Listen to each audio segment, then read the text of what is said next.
MKM Stadium.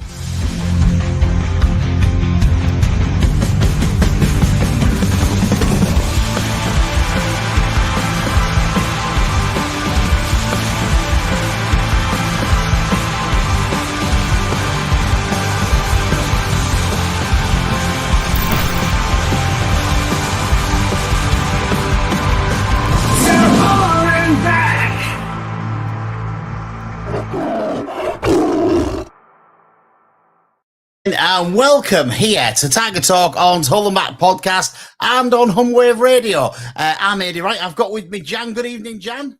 Evening. Evening to you, James. Good evening. Evening, Paul. Evening. Oh, he's there. He's decided to join us late, everybody. And good evening to you, Chris. Good evening. I hope you're all well this week. And I suppose, you know, we're all smiling a little bit more than we maybe would have been if we'd have done this show at half time yesterday. I think everybody will be slightly happier with the second half performance. And it's good to talk tonight after a game's just been honest. It's the first time really this season that we've had a league game where we've been able to discuss it the night after and, you know, give our thoughts on it. So let's come to you first, Jan. I think you're quite right. After the second goal in, the guy next to me said, "Well, that's it, game over." And credit to them, it was. I mean, we were at Watford. It was the absolute opposite of Watford. They played brilliantly in the first half and just didn't turn up in the second half. Conversely, yesterday it was the other way around, wasn't it? And if that one had gone in at the end from Lundstrom, I think the stadium would have. The roof, well, it hasn't got a roof, has it? But you know what I mean? It would have just absolutely, the fans would have gone absolutely mad because that was a worldie if that had gone in. Yeah, you're right. It was. I am going to say, though, it's a shame their girlie played like that, and Ivor was half asleep half the night, but yeah, I've seen an apology from I have as well, and credit to him. He's come out and said that he apologises for it. And, you know, we are all human, you know, we have to remember this. I think we often don't remember that we're human. And I don't know. I mean, we looked back at the goal at half time. Me and Paul was stood in the in the concourse and was looking at the pictures. And I thought that ball had taken the deflection from where we was, and that's why he didn't dive for it. But it took no deflection; it just went straight in, which was, you know, the second one was definitely one that I think he should have had, and I'm sure he thinks he should have had.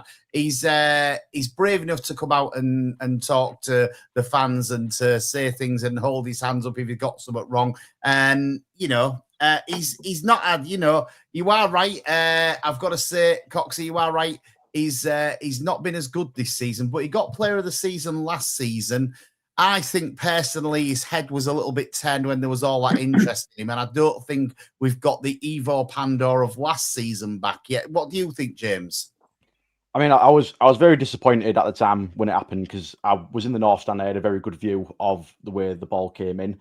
And his vision definitely was probably impeded by Hughes being in front of him slightly. But, I mean, it was a very low-paced shot. I mean, I think he had enough time to at least dive for it. And I think it's not the first time, as you say, we've seen that this season where I felt like every time a ball came at him last season, it at least went for it. And he's never stood there and kind of watched it go past him, which is what disappointed me the most about it. For me, though, I think Carl Joseph in that first half was probably the only shining light in the entire team, to be honest. He absolutely worked his socks off and tried to actually get on the ball, whereas everyone else, you know, they couldn't string two passes together. You know, he was losing it constantly in midfield, which was basically non-existent because of the shape he was playing. Cody Drame is never a winger, and Casey Palmer, just another absolutely disappointing performance for him as well. I mean, you know, the subs was absolutely correct, and I said on the way out of the ground when I was walking through the car park, and another fan spoke to us that he was thinking the exact same thing. That I put my hats off to the manager really, because when was the last time we had a manager who went in at half time and admitted he got it wrong and made the right changes and didn't let it sit into the second half, and he made those changes and made it right and got us back into the game. So I was really I was shaking a little bit with when we went outside of the stadium at halftime and thinking about what Sergei, his decisions. But at the end of the day, he tried to mix it up. We need to do something to try and fix the defensive errors. And it didn't work, and he changed it, and we salvaged the point out of it. Yeah, I agree with you. Listen, I'm going to come back on a couple of points, and then I'm going to bring Paul and Chris in for their say because they haven't had their say yet. But I just want to talk about a couple of things. I was invited to another radio station in Hull. We'll call it Radio Humberside. Let's call it that. And I was invited by James Hogarth to go on after the game last night. And I went on, I had a chat with James. And I think I was maybe a little bit too...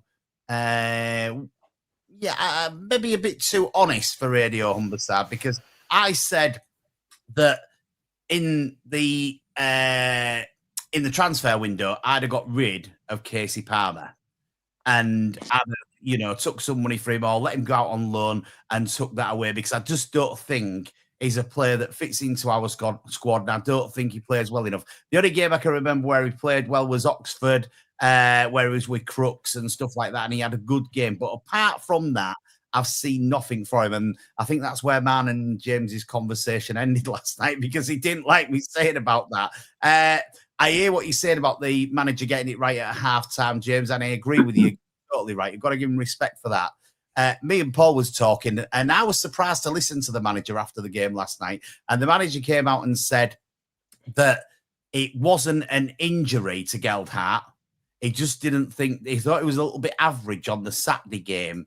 And to play Casey Palmer ahead of Joe Geldhart, I'm like, what is going on here? So, yeah, that's my thoughts. Chris, I'll come to you. Yeah, I mean, I don't similar thoughts to both what you and James have said about, the manager being honest and being able to make the changes. After the game last night, and then I guess I slept on it and dwelled more on it today. We all know that when it's fully fit, the front four, the best four is going to be McBurnie up top, probably Geldhart behind him in the 10, Miller on the left and Balumi on the right. Obviously, Miller's just coming back, so he came on at half-time and made a difference. Balumi, we know we're going to be without him for a month. Geldhart's performance when he came on in the second half, I just like he's got to start. For me, he's the best 10 we've got. And then in the absence of Balumi, he's probably the best right winger, but he can't play both positions. So for me, instead of playing him in the 10, you can't play Drama on the right. I actually prefer him to Coyle. I'd still want to see him at right back, but his instincts are not there as a forwards. He's not trying to get at defenders. His instinct's more that overlapping run. So I think it was a bit of an odd decision. I kind of get it more away when you want to be more defensive. But for me, if you've got to get Geldhart in, maybe you play him on the right in Balumi's absence, but then who plays the 10? Crooks played well at the start of the season. Is it Casey Palmer? And I just think with the injuries we've got, it's going back to that square pegs in round holes, isn't it? So again, yeah, I didn't want to just repeat what you guys had said, because I totally agree with you. The first half went great. Fantastic that the manager's held his hands up, and the subs made a decision.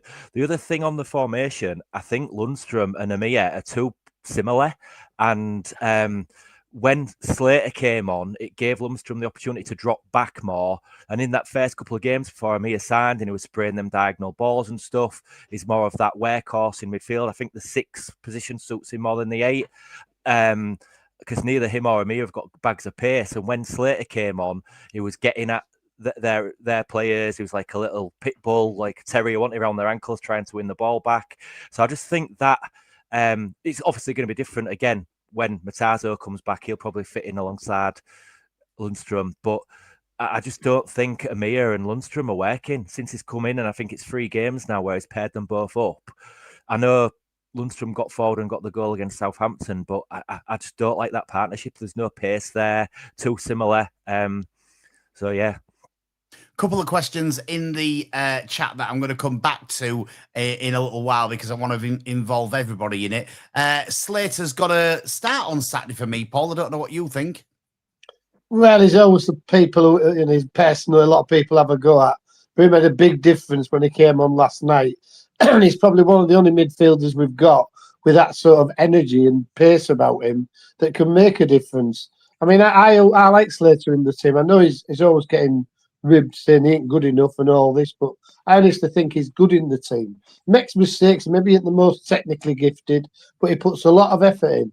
He's a bit like Joseph, to be fair. He's probably not the most technically gifted. But when you get players like that in your team, it makes the other team having to work harder. And first half, it was probably the worst first half I've seen in a long, long time. We weren't at the races at all. Preston was all over us. And I said to you at half time, 2-0's not a bad score because they was bang on top. I don't think we did anything in the first half.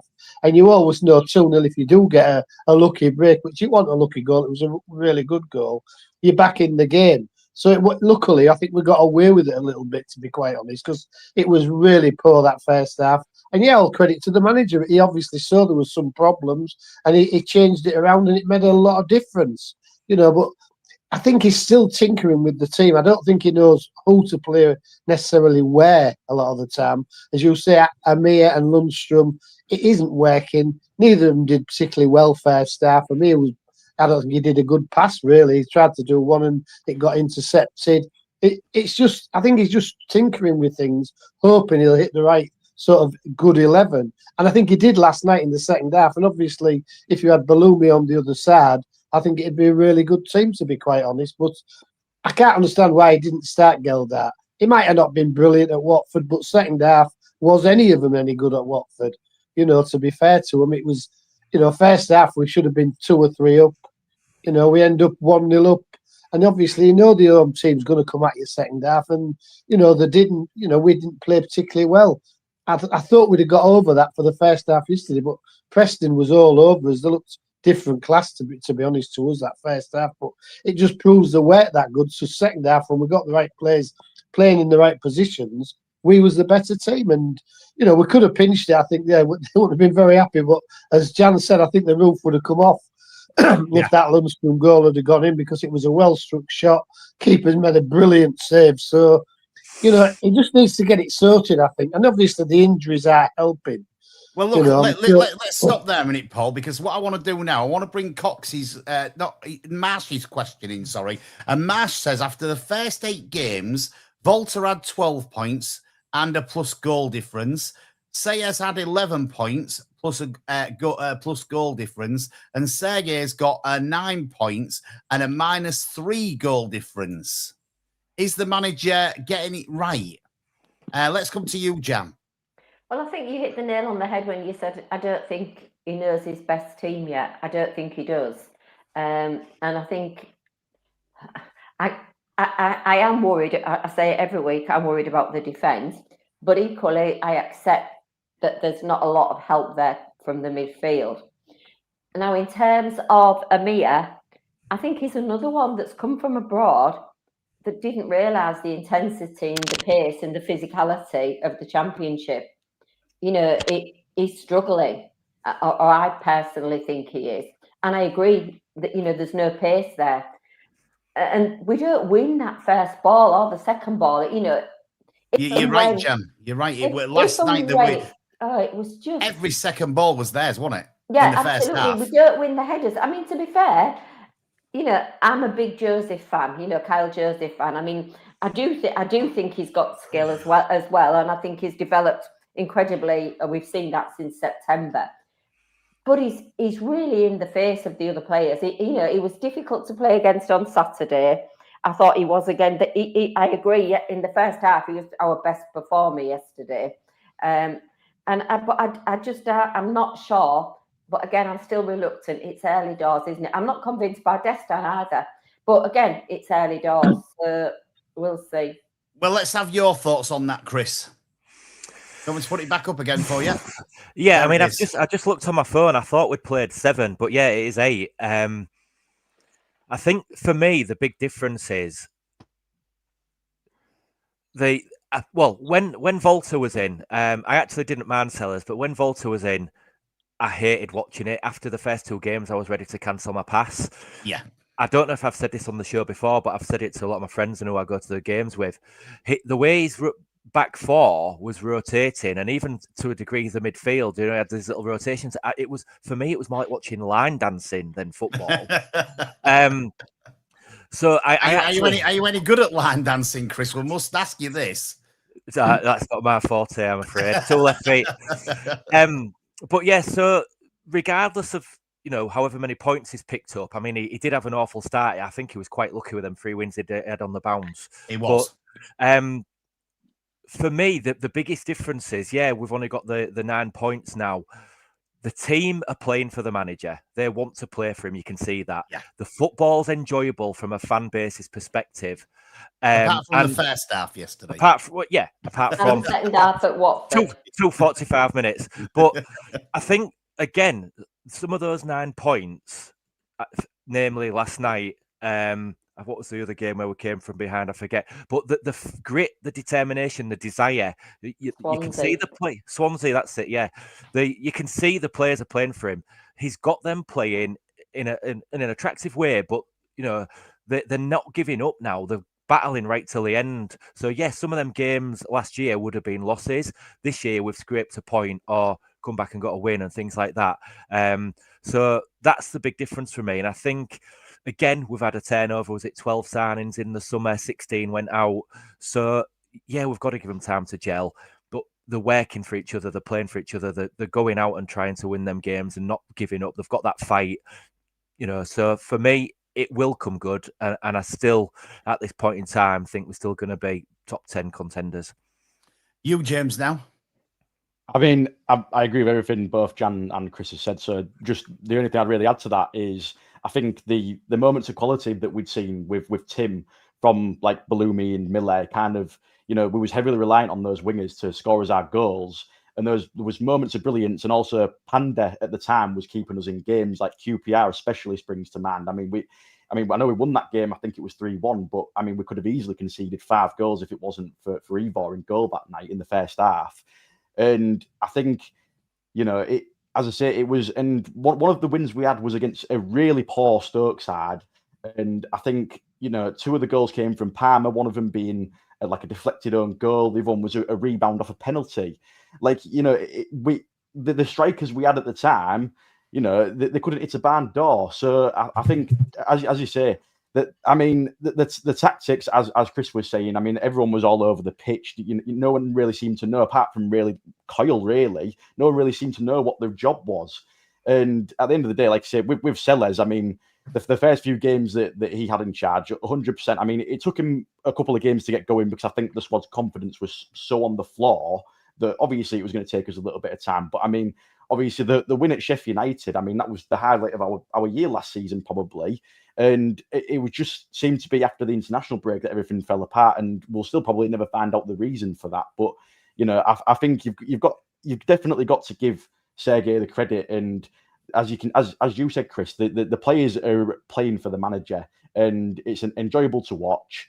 And like I say, coming back from a couple of games when we was losing, and the last minute winner at Oxford, I mean, we're struggling with conceding goals, but I think, as you said, once we figure out what that best 11 is and we just get those tweaks right, I think, everything will fall into place a little bit better and everyone can stop panicking a little bit.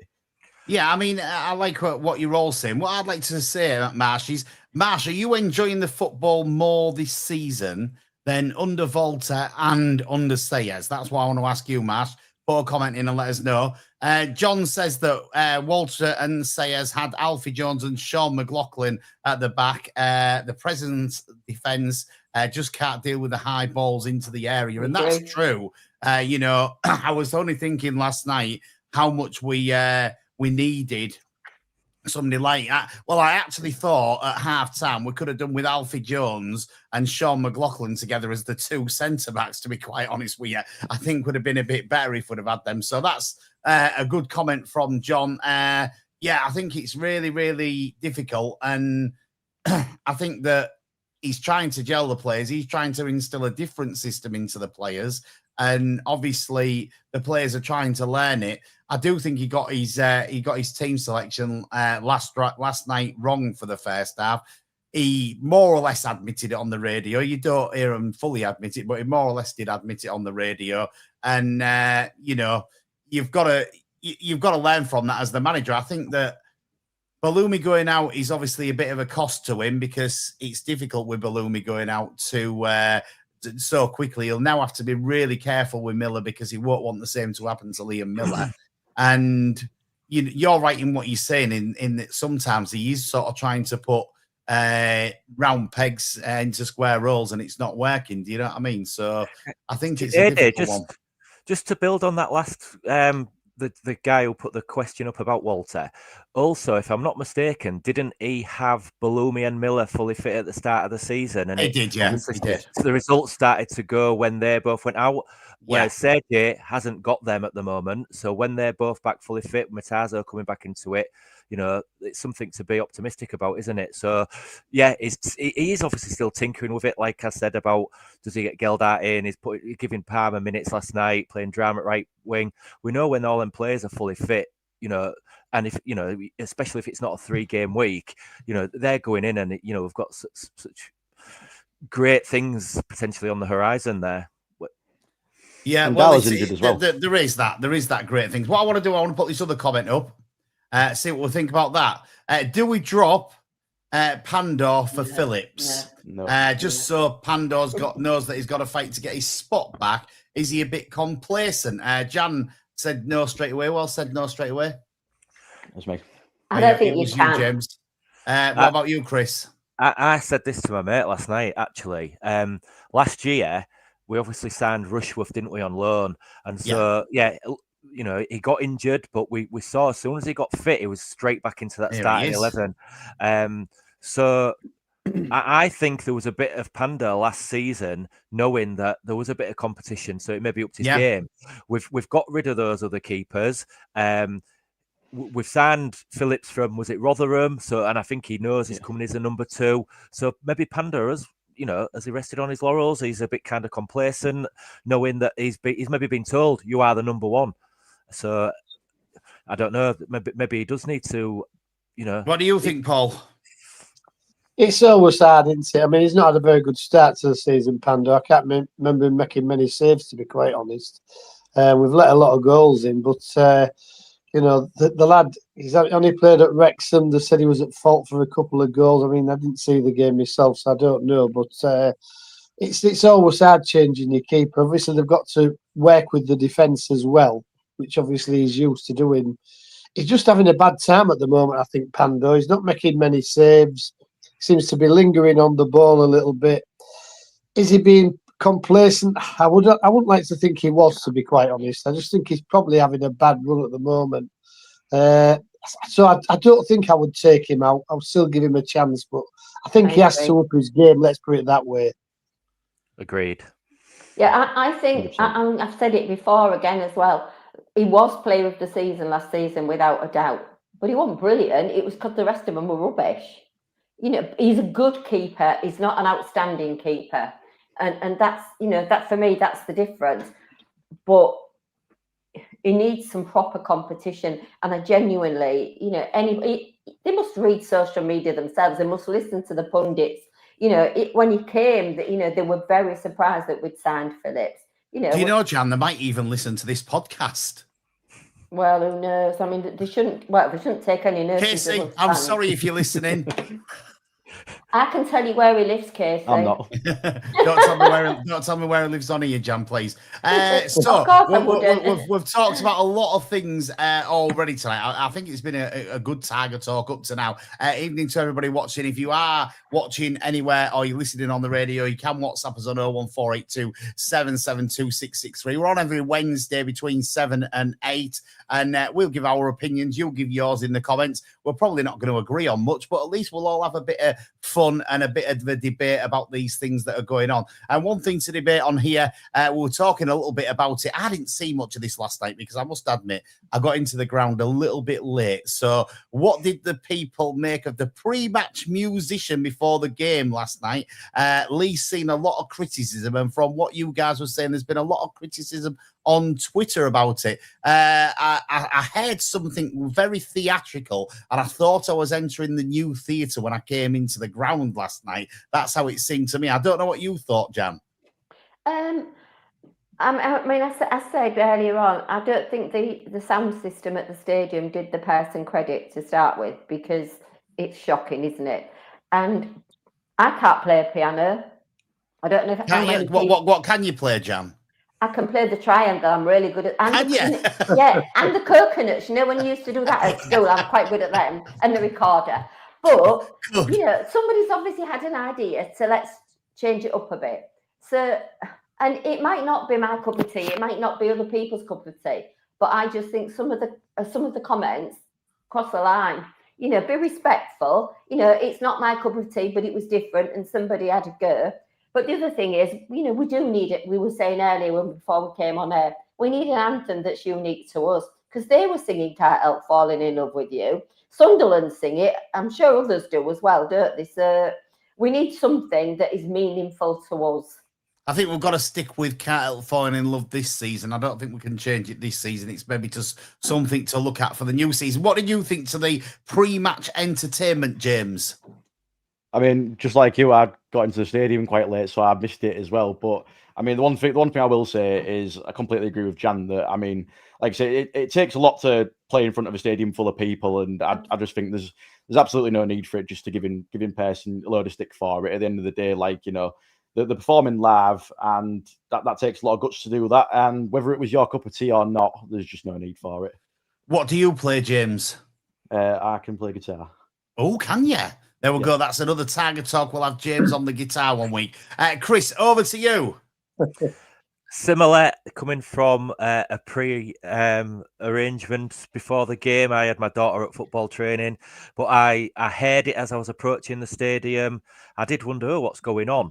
But again, the criticism is that I've seen online, some of it's unnecessary.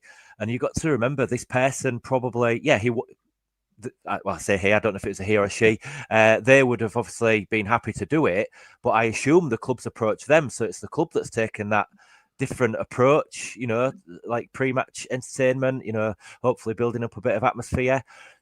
If they've seen the social media comments, they probably won't do it again. If it's that negative, but, you know, at least credit to them for trying something different, because it's, you know, I like a bit of variation. I like the difference between a 3 o'clock Saturday and then you get the lights on a night game. You know, sometimes you have the DJ there, sometimes, you know, other stuff, you know, and it's nice to have a bit of variation. But yeah, like I said, I can't comment too much whether I liked it or not, because I just heard the murmurings as I approached the stadium.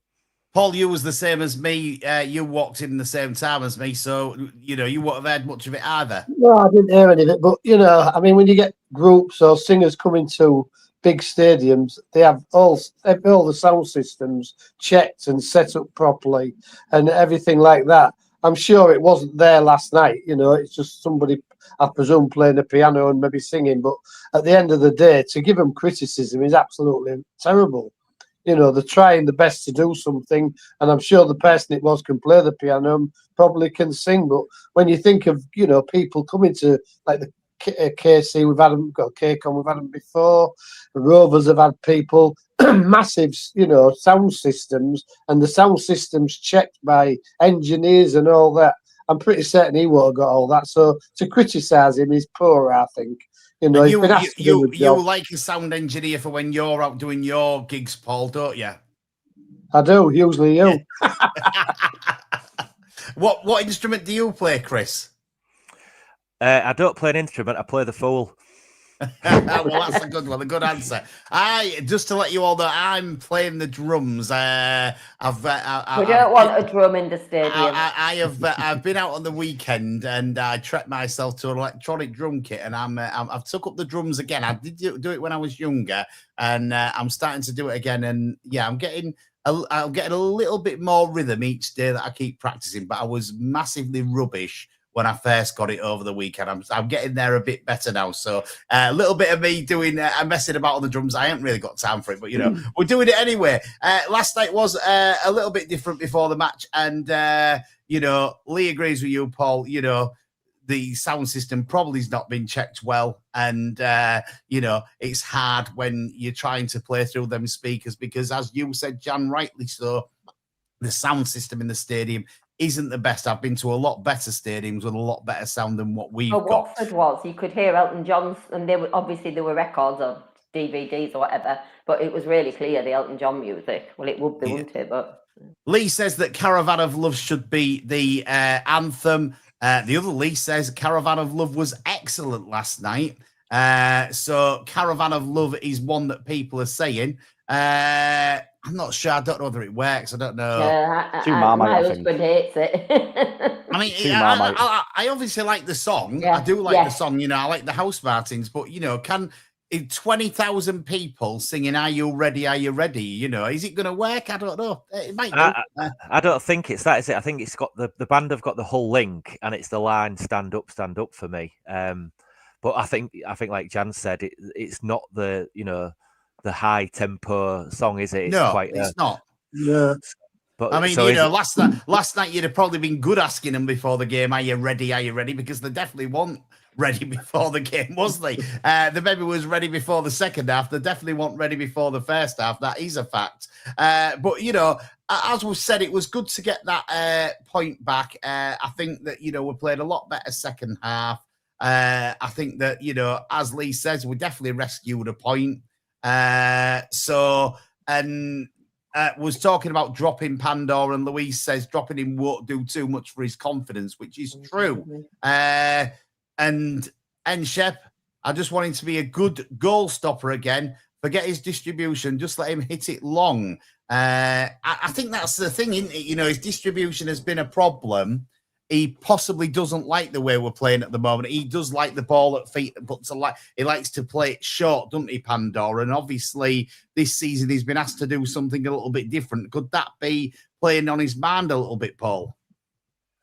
I wouldn't have thought so. It shouldn't do, to be fair. I mean, his distribution, I don't think it's ever been brilliant, to be fair. But I don't think that should be playing on his goalkeeping ability, to be quite honest.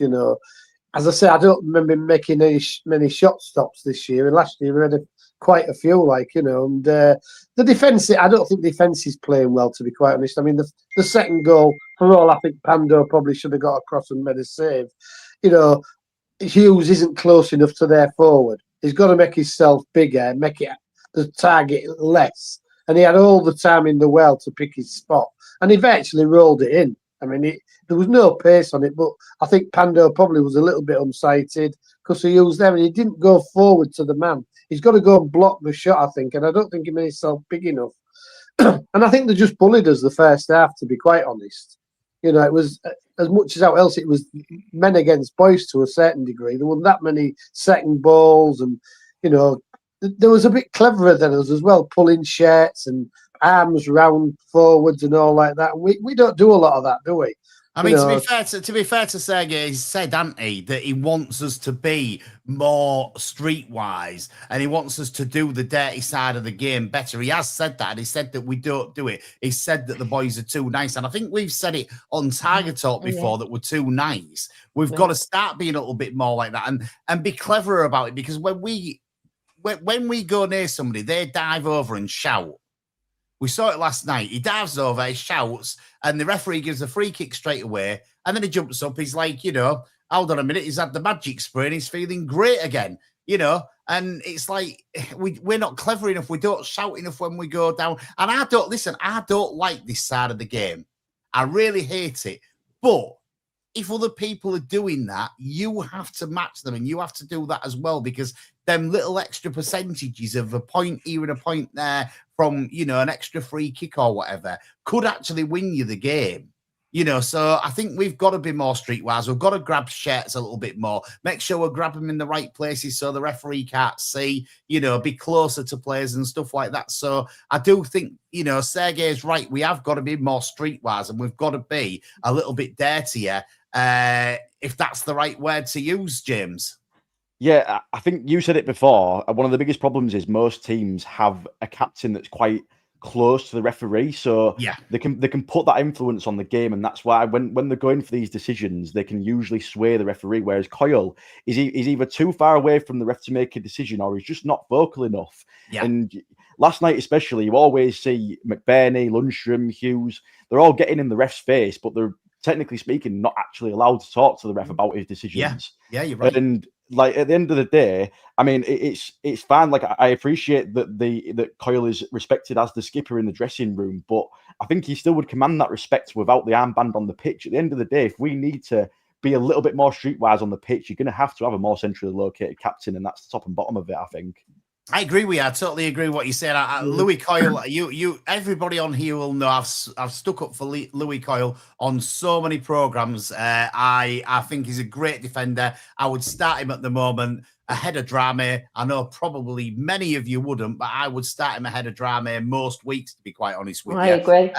No, I'd start him. I think the thing with it is that he is wrong as the captain.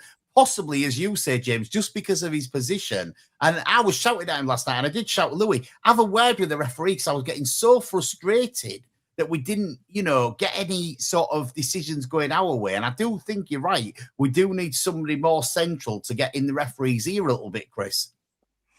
Yeah, I mean, we're covering all ground, aren't we? I said was it last week, Lundstrom has really surprised me just how vocal he is. He's constantly pulling our players around, trying to get them, in better positions and stuff.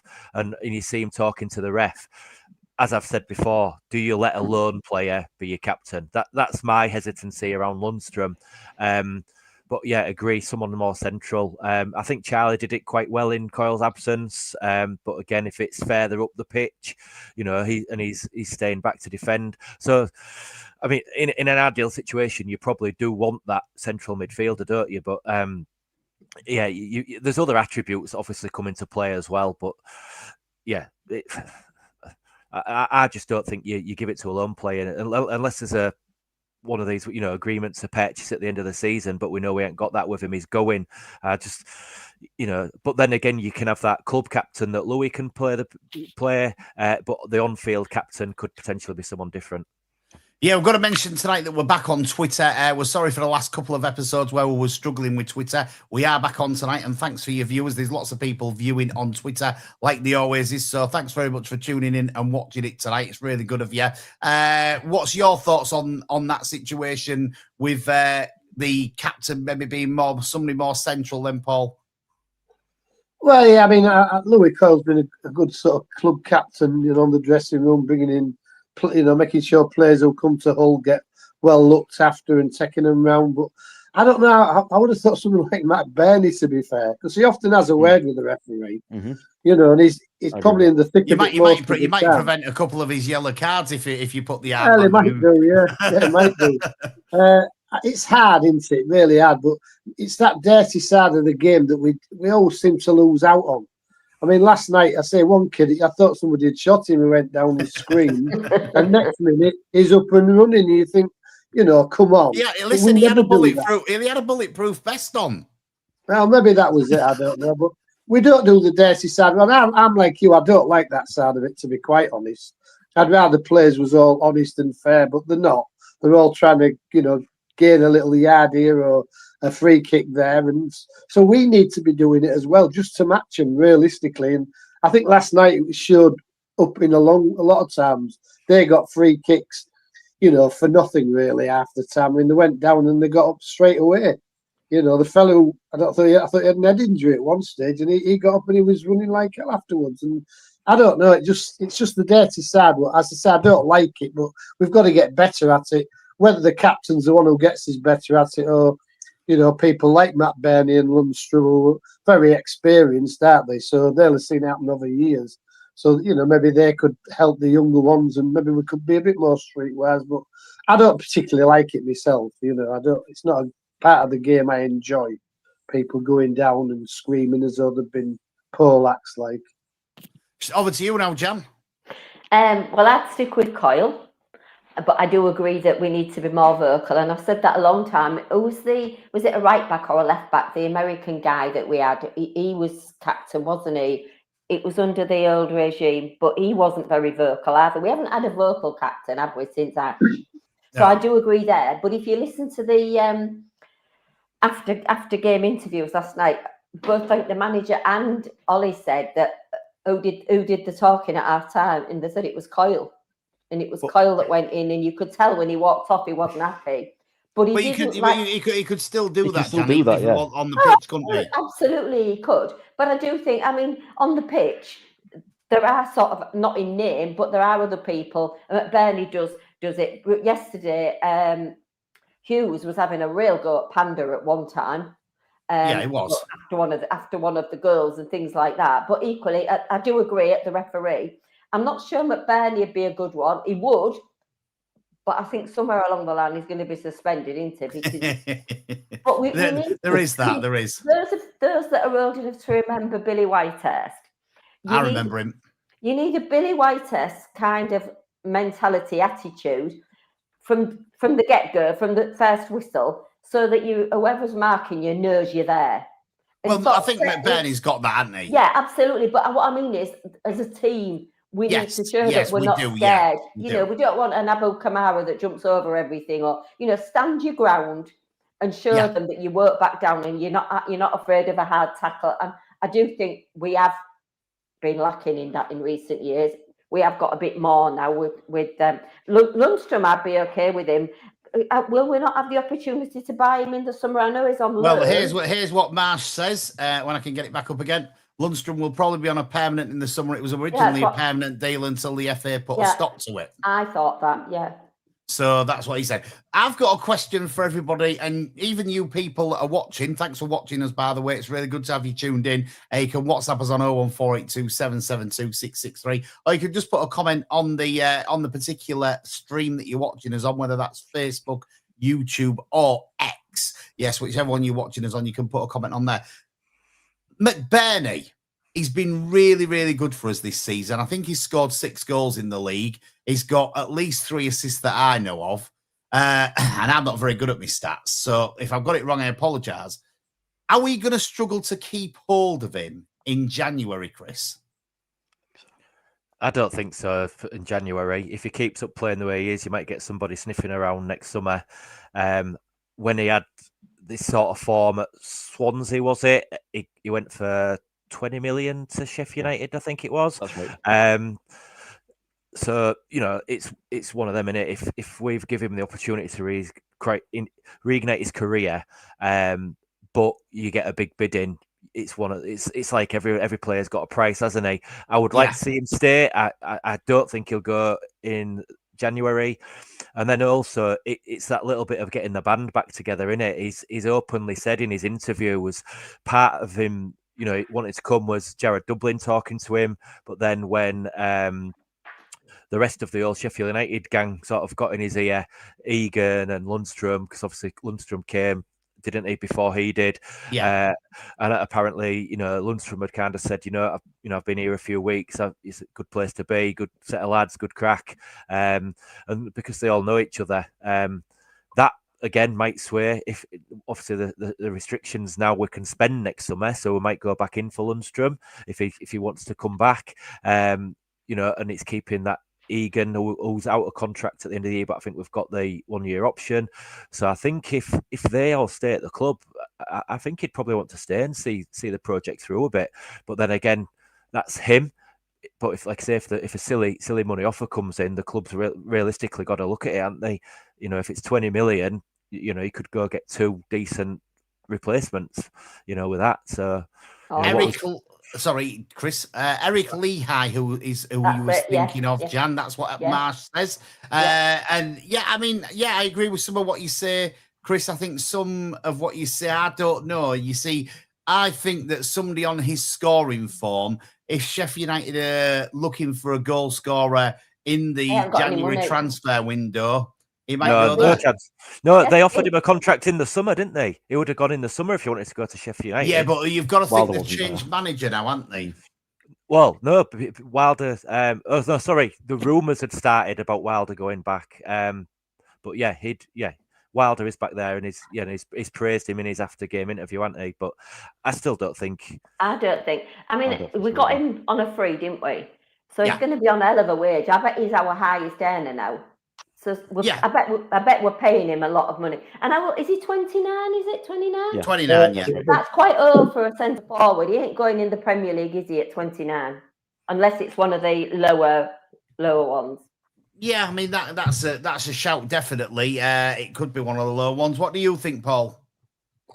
I don't think he'll go, to be quite honest. I think he's happy here. And I think he's in a rich vein of form, which, I mean, he's always been a nuisance and things like that. But I can't remember him scoring as often as he's scoring for us, to be quite honest. I mean, I don't know his stats, so I'm sure somebody will put me straight. But he's scoring regularly. He seems really happy here. He's got a couple of mates from Sheffield United, and he's having really friendly with Lundstrom, the big mates.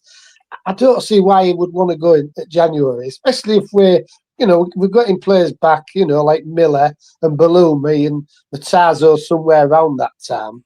And we could actually make a push maybe for the top 6 by then, because I think it's quite an open league.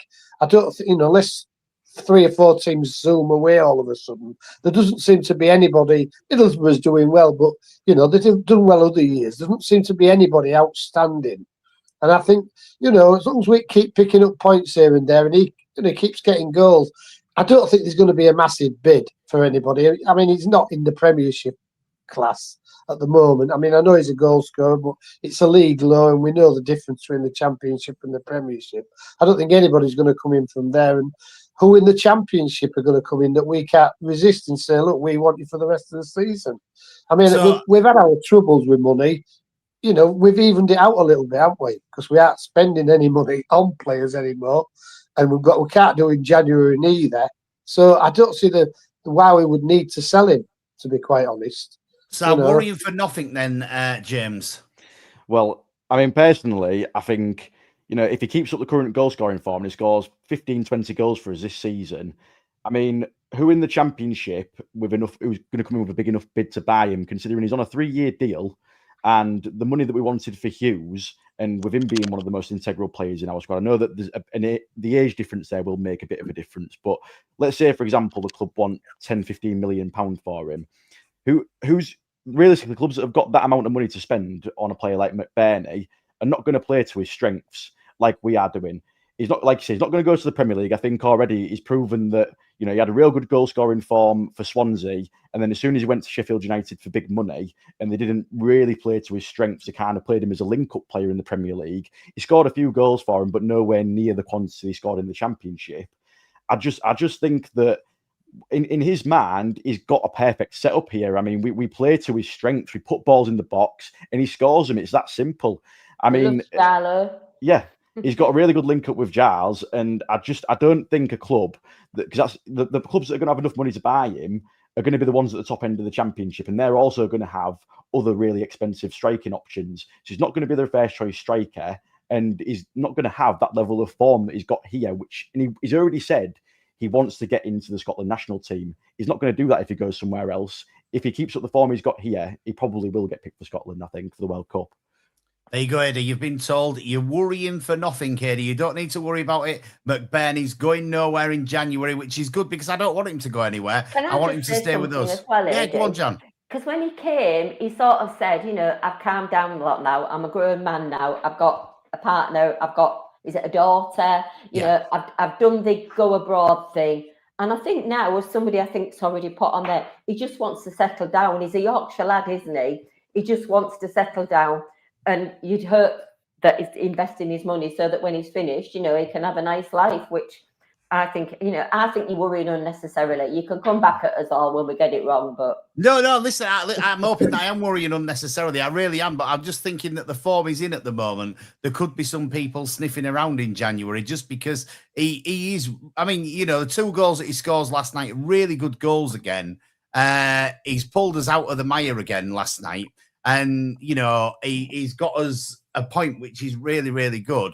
As Sarah says, Giles is leading assists and clubs might be sniffing around him in January. If you play Giles in the right place and you give him the freedom, there's not many people can stop his crosses going in, is there? But I think the first half, they closed him out too much. And we've got to make sure that we put somebody in to cover Giles so that he has that freedom to go further forward and to create us some more goals, to be honest. I think that's when we've not played well, Giles has been pegged back and hasn't been able to go forward. Yeah. We've played a lot better this season when Giles has been able to lead the line, get up there and put them crosses in for either McBurnie or for anybody else that's in the box at that point.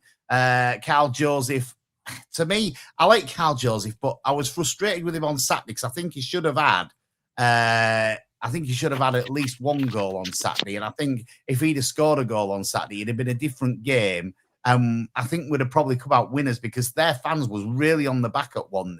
You get another goal, and I think their fans had turned really badly. And I think that's, that would be my criticism of Carl Joseph, that he should have really scored one goal because he had enough chances to score a goal. So that's my only criticism. And we're on the way to Saturday, where we've got a 12:30 kickoff at home against Sheffield United.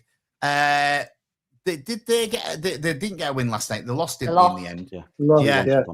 So how are we all feeling about this game? Let's start with you, Jan. We need to stuff them, don't we? We absolutely do. I reckon Wilder's a bit like Warnock. You don't like him, do you, unless he's your manager?